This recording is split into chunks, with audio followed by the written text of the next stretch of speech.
So now you can introduce yourself and say to the Brazilian public where we are and what we are going to talk about here. So we are at the War Childhood Museum, which is the world's first museum dedicated to experiences of childhoods affected by armed conflicts. And this specific exhibition is dedicated to experiences of children who were growing up in the 90s and their childhoods were affected by conflict by Bosnian War. And so the idea to create this museum initiated back in 2010, and it all started from this book. As you can see, it's called War Childhood, Sarajevo 1992-1995. Book was published in 2013 first, and then it was translated and published in the following years in several different languages. But so the editor and author of the book and the initiator of the entire project, Jasmin Kohalilovic, he was a child himself during the siege of Sarajevo. How old is he now? How old is he Yeah. now? He is 28, I believe. Oh, he's very young. Yeah, he was yeah. very young at the He time. was very young at the time, and of course he was very much, how to say, affected. It affected his entire life and choices to, like, his professional career. Everything was probably somehow determined by this experience at a very young age. Did he lose relatives during the siege? So what happened, like he lived during the siege, and he lost some close friend, which probably triggered later on when he was adult, and he understood what that means, and he wanted to do something meaningful with this experience. So he didn't lose any close family members, but still, of course, these things are painful equally, even if it is just like your neighbor or... And just to remind me, you are Amina Krvavac, yes. the director of this museum, right? So, yes, executive director of the museum. So I just wanted to, like, somehow tell you briefly first what is inside the book, and then I will tell you more how I joined the project, how I met Jasmin, and how this all developed. So his idea with the book was to gather stories of children who lived in the city under the siege, to tell in a very short form of a tweet, to answer his question, what was war childhood to you? What is war childhood to you? And then, so because he didn't want to speak about this topic only from his personal point of view, he wanted to create a mosaic of short recollections where he would gather all these different perspectives and different aspects of war childhood. And in general, so the idea of the book, but also of the museum later on, I will tell you more later about that, is to portray war childhood as a social phenomenon that is very much complex and multi-layered. So we somehow disagree with this popular discourse that children affected by war are, that this experience should be somehow reduced to trauma and suffering only. So we believe that there is so much more to share about this experience, and there is more to... Like poetry in this museum, right? the notion of poetry, that these experiences that you have brought to us. Yeah, I don't know. What is your impression? I will ask it you was later very, about yeah. your impression, because you just at the exhibition. So how I joined the project. So after the book, while Jasmin, while he was still working on a book, he was in touch with more than 1,000 people who contributed by sending their short stories. Whoa. Yeah. And 1,000 people. They are scattered all over the world, and they were answering, obviously, using technologies that it facilitates. Because many Bosnians leave the country now, yeah? They have been leaving the country. But this was many of them left during the war. After the okay. wars. Yeah, not, I don't know if many of them were living somewhere else strictly for professional reasons that had nothing to do with the war. And when exactly did he decide to start recollecting the experiences and open the museum? 2010. 2010. It was the idea to edit all the stories into a book that was published in 2013. So within this period while he was editing the book, and while he was in touch with all these people. He understood that many of them were somehow eager to share more, like longer stories, to talk about this experience, and also that they were relating these memories to objects, whether it is a photo or a toy or a letter. So there were many different things that people would bring to him. Oh, let me just show you this while I talk to you about the war. And this is how he started thinking, oh, it would be such a pity if these valuable objects and stories aren't preserved somehow. And maybe they should be put to a much more important use than if we keep them, I don't know, in the basement, under the bed, then maybe, okay, it's very important for you, but you should maybe use it for something more important. So this is how the idea came up to light. Everything initiated with this kind of thinking. Okay. And then he wrote this first concept on creating the War Childhood Museum, and started gathering a team of people, and I joined him as a researcher back in 2015. What's your background? Study history? International relations and children's rights. So I was attracted to the idea because of my interest in children's rights. Your background, of course. And because I really love this idea that finally there is somebody who thinks of war childhood from this not opposite of victimhood perspective. Have you ever heard of the Polish poet Wisława Szymborska? No. So, you asked me about my impressions in the exhibition. While I was walking the exhibition, I remember the poem by Wisława Szymborska where she talks about the debris in Poland after World War II. And then she was saying that the debris of the houses, they bring, of course, a nostalgia for the old houses, but they also bring this strength to unite them, to put them together, to build new houses. So in a way, while I was walking through the exhibition, I was feeling this energy that these people, these former children, were trying to bring these memories close and closer to them, so they could survive, they could remember, they could still live, but they could also build on something from this traumatic experience. So what you're saying brings me together to my emotions there during the exhibition. Very interesting. Yeah. Beautifully said, yeah. So where was I forgot. You were saying that you didn't want just to show this traumatic view. Work on this, so we started together with our third colleague, she has a master's in medical anthropology. Okay. Also interested into this ethnographic type of research on experiences of children, their daily lives. And three of us were developing this initial concept and started creating collection for the museum. And at the time we had no space, we had no funds, it was just enthusiasm and this idea that we all thought it's a wonderful idea. Has the Bosnian government given any support to this museum? No level of government supports this museum. Even today when I don't know if you were told or you saw at our website that we got this prestigious award, Council of Europe Museum Award. Oh, very nice. For this year. So even after this, we still have, and we probably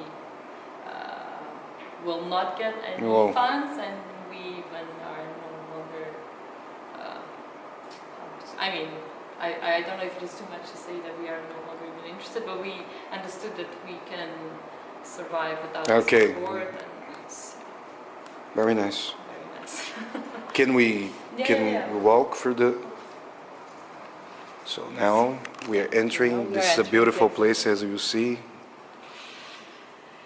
Yeah, so if you want to talk individually about some object that touches you, or if you just want to talk like generally about them.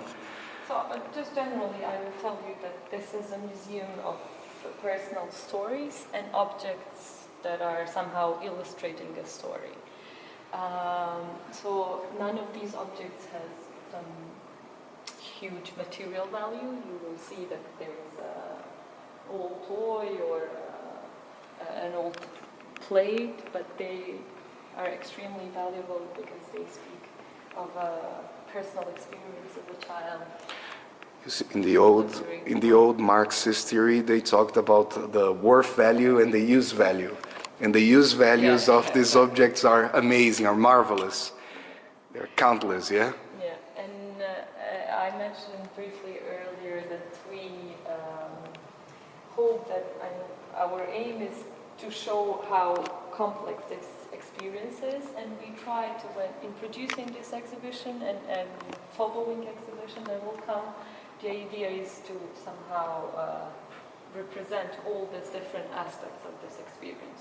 Okay, so here, for example, you see the object, and you always see the stories close to them, yeah? Yes. From the people. And then yesterday they told me that, for example, perhaps you have like 50 objects here, but you keep on changing them because of the space, yeah? No, it's not just because of the no? space, no.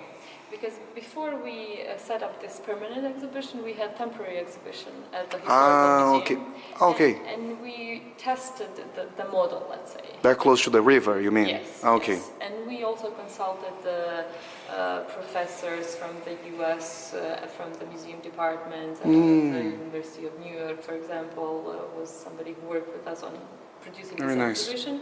So the idea, we didn't want to have something called museum fatigue.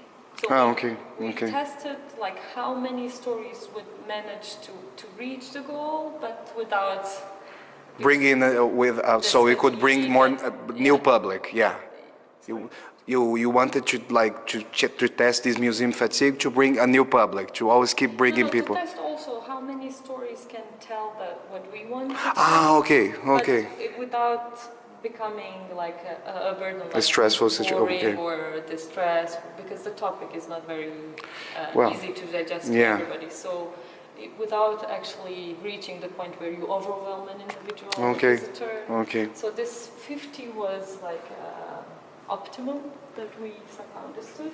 And then, of course, we have, I don't know, you said that they told you yesterday, my colleagues, that we have thousands of objects and stories. It's amazing. And so the difference between the book and the museum is that the stories in the museum are from the entire country. It's not just from Sarajevo. And the museum is focused on Sarajevo, right? No, the book is the book. Yeah, the book is focused on Sarajevo. Whereas museum, we have stories from children from all parts of Bosnia, and we have 4 research cells around the country, and we already expanded our activities abroad. I don't know if you were told this. So they told me that you were going to put some stories from Syria and stuff, yeah? So we started collecting stories of Syrian refugee children. We are in this very initial stage of collecting stories from Ukrainian children. Okay. And we just we are about to sign a memorandum with organizations working in Serbia in refugee camps to start collecting stories of children coming from different parts of the former Yugoslavia. Yeah, so we have this ambition that within 10 years we will become the world's biggest archive on this experience. Whoa, how beautiful. And this is about finding beauty in the extreme ugliness, yeah? This is amazing. This is a contradictory experience, but really amazing. That's what I said, it's pure poetry.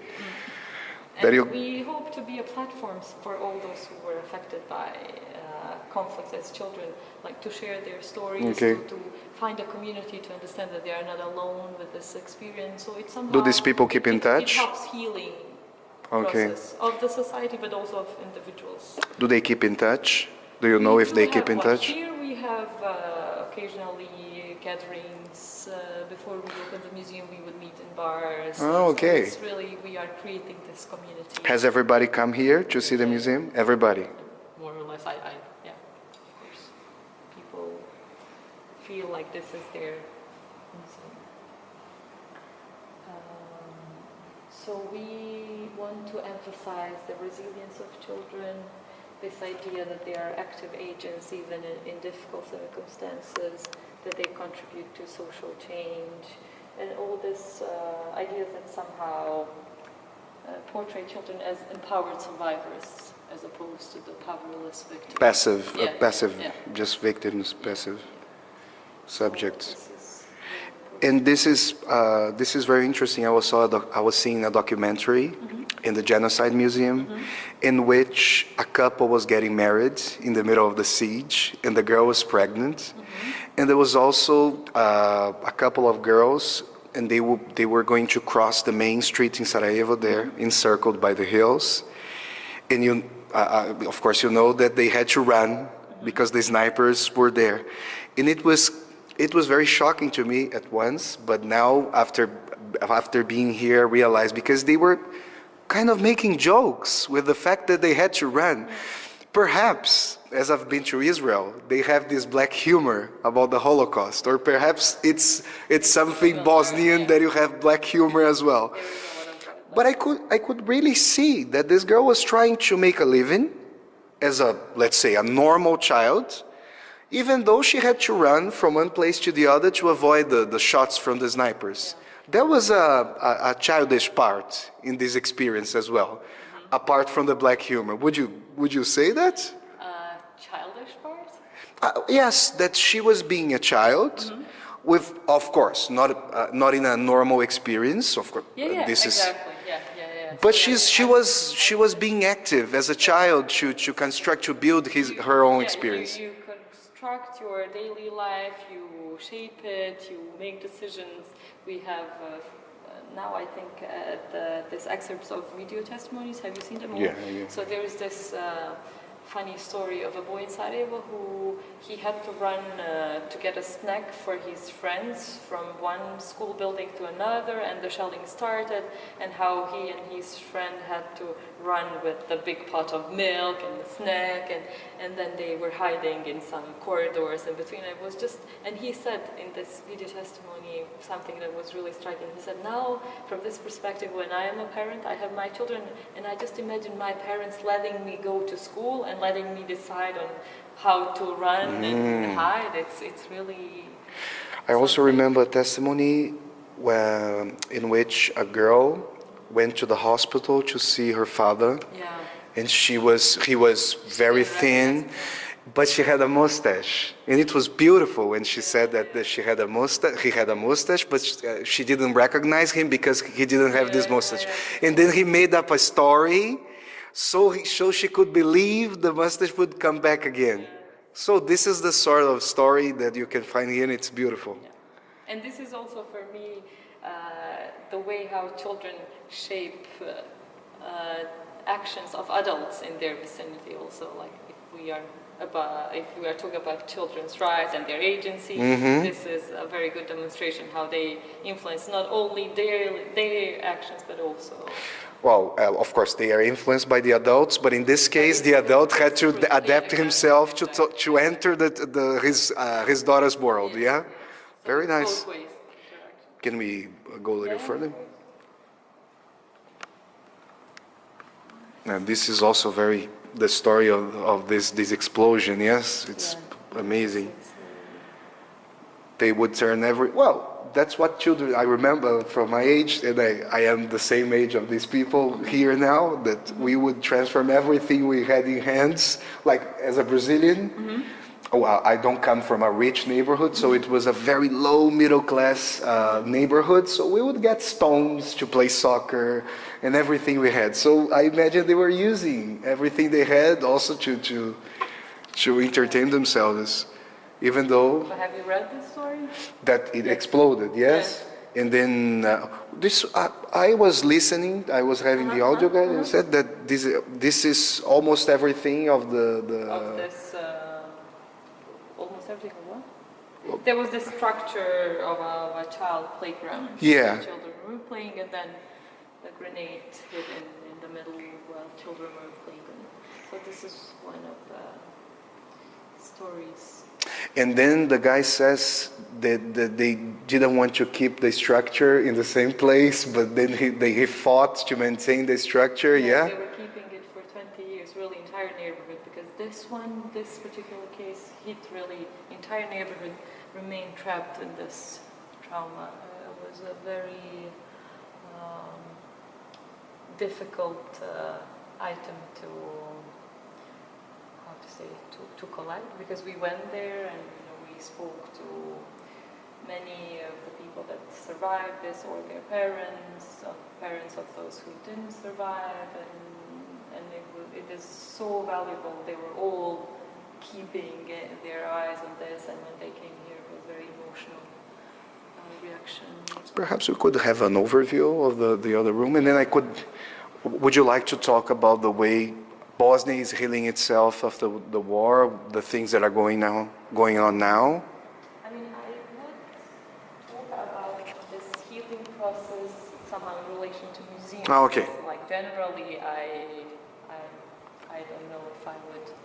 I mean, it would be just my personal view. Okay. You are asking me, I guess, in the capacity of being executive director of the museum. So we hope and believe that this museum can contribute to healing process of Bosnia, but any other post-conflict society, because we believe that children's stories presented this way are somehow very appropriate base for reconciliation, as they are apolitical. They don't take any particular stand. It's just daily lives and experiences of children, so they can be somehow more easily accepted by different the other groups. Yeah, side. of course. And so we believe that projects and platforms like this are very valuable in relation to the healing processes and reconciliation. Okay. And also we have educational activities with children. We also What do you go do? to schools And schools schools come here. Yeah. And we use these opportunities to reinforce this idea of importance of peace, because children come here and see, I don't know, what was the food like, and then they understand how they have a lot now and how important it is to maybe As a writer, as a professor of literature, I would bring students here to show how suffering can feed the creativity, the potential for writing, and this is amazing. There are very beautiful stories that have been written here in poetic way as well, and even though sometimes the story is written in a very simple way, the whole picture is really beautiful. Because suffering has always brought many subjects for art and literature, but this is amazing. Yeah, and then you have this the screen there is showing some phrases in Bosnian and English from the book. Yeah. Okay. So Amina, thank you very much for your explanations. Congratulations for this beautiful museum. And so if you Brazilians like me, if you come here to Sarajevo, which is a very beautiful city, I hope you can come here to the museum so you can see this exhibition with most likely with different objects, because they keep on changing have thousands of objects. So thank you very much. Thank you.